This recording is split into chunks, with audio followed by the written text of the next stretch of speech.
Ya Habib Ramadan Ramadan laitaka dauman qarib. Assalamualaikum warahmatullahi wabarakatuh. As-shaimin was-shaimat, dimanapun berada, setiap manusia pada umumnya senang dengan pujian. Bahkan untuk mendapatkan pujian itu, ia berani untuk melakukan pencitraan seperti pura-pura baik, semakin rajin beribadah atau rajin bersedekah ketika ada orang yang melihatnya. Dalam Islam, hal semacam ini dinamakan dengan riya. Sifat ini sangatlah bertentangan dengan sifat ikhlas. Apalagi jika sifat riya ini terbawa dalam urusan ibadah. Amalan yang dilakukan tidak akan ada nilainya di sisi Allah Subhanahu wa Ta'ala.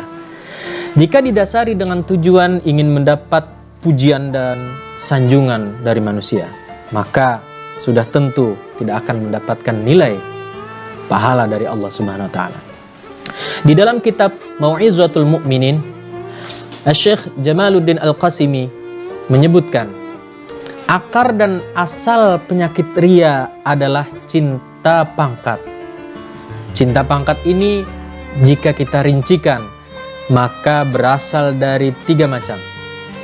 Yang pertama, suka terhadap nikmatnya pujian. Yang kedua, takut dari sakitnya celaan.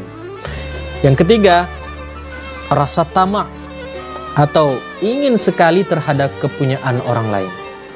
Ketiga perkara itulah yang menyebabkan seseorang menjadi riya. Dan hal yang perlu kita ketahui, bagaimana cara menyembuhkan ketika seseorang terkena penyakit riya? Pertama, dengan mengetahui bahayanya riya, mengetahui bahwa dia kehilangan waktu untuk memperbaiki hatinya, islahul qalbi, terhalang dari petunjuk Allah, dan di akhirat nanti terhalang mendapat kedudukan di sisi Allah dan akan mendapatkan siksaan dan murkanya Allah serta kehinaan yang nampak. Maka selama dia mau bertafakkur tentang bahaya-bahaya yang dimunculkan oleh sifat riya ini dan membandingkannya dengan apa yang didapatkan oleh orang-orang ahli ibadah serta menghiasi diri dengan pahala dan amalan yang telah dilewatkannya, maka akan menjadi mudah baginya menghilangkan kesenangan tersebut. Ini adalah obat ilmiah untuk mencabut penyakit riya tersebut. Sedangkan obat secara amaliyah, yaitu dengan cara membiasakan diri menyembunyikan ibadah. Jangan kita nampakkan, apalagi sampai di-upload ke media sosial biar orang semua melihat. Nah, kemudian dengan cara mengunci pintu batin hatinya untuk menolak riya yang akan muncul. Sebagaimana dia menutup pintu-pintu jiwanya dalam menolak kejahatan. Ia tidak mengharapkan amal ibadahnya diketahui oleh orang lain, kecuali hanya berharap rahmat dan ridhanya Allah Subhanahu wa Ta'ala. Syekh Izzuddin bin Abdus Salam dalam kitabnya yang berjudul Maqasidur Ri'ayah fi Huquqillah mengatakan, ketika riya menghantui orang yang mau atau tengah beribadah, ada beberapa tindakan yang perlu dilakukan agar amalannya tetap bernilai di sisi Allah. Pertama, orang yang terbersit riya di dalam hatinya sebelum mengerjakan amalan, dan dia mengerjakan amalan tersebut hanya semata karena riya tadi, karena ingin dipuji orang. Agar selamat, orang semacam ini harus menunda amalannya dulu sampai timbul rasa ikhlas dan hilang rasa riyanya.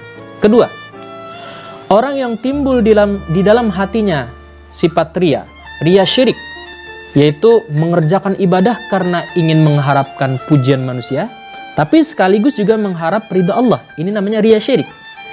Orang seperti ini juga dianjurkan untuk menunda amalannya dulu hingga benar-benar hilang rasa riyanya dan muncul rasa ikhlasnya.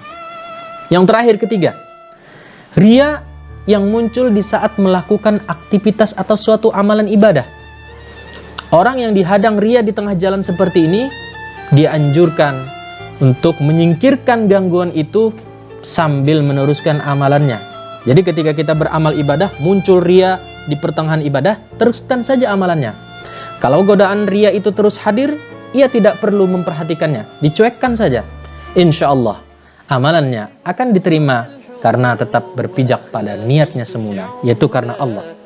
Semoga Allah Subhanahu wa Ta'ala senantiasa memberikan kita taufik, hidayah, dan inayahnya, agar kita terhindar dari sifat ria, serta menjadikan kita hamba yang benar-benar ikhlas menjalankan amal ibadah karena Allah Subhanahu wa Ta'ala semata. Allahumma ja'alna minal mukhlasin. Hadanallahu wa iyyakum ajma'in. Assalamualaikum warahmatullahi wabarakatuh.